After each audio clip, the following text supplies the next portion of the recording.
के बनायो खानेकुरा खसीको कामबाट आयो। आज बुढीले के बनाएछ? बुढी के बनायो खानेकुरा? के को मोमो है? आज चाहिँ खसीको मोमो क्या, कहिले पनि बनाएको। खसीको मोमो कस्तो? खसीको मोमो खसीको मासुको मोमो। ए खसीको मासुको मोमो कस्तो स्वादिष्ट। तर पाटपिट गएछ कि धेरै पाकेको छ। फुटेको जस्तो छ त हौ। धेरै पाक्यो के? कति धेरै त तीनजना मान्छेलाई। छोरी मेरो छोरी साह्रै व्यस्त हेर्नु त। आमा ल मिठो लाग्छ छ। कहिले खाएको छैन। ल खाऊ न तर कतिको मिठो रहेछ। कस्तो हुन्छ?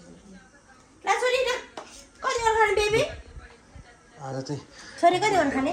खसीको मासु मस्त खाऊ न। 5 पुग्छ? 5 खाने? 2 खाने? कस्तो फुट्यो क्या मासु? के अरे?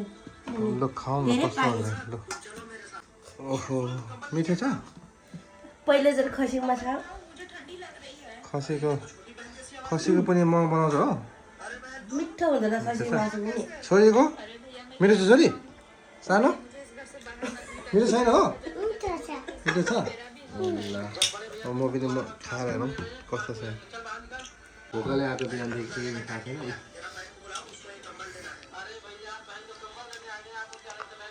मिठो छ?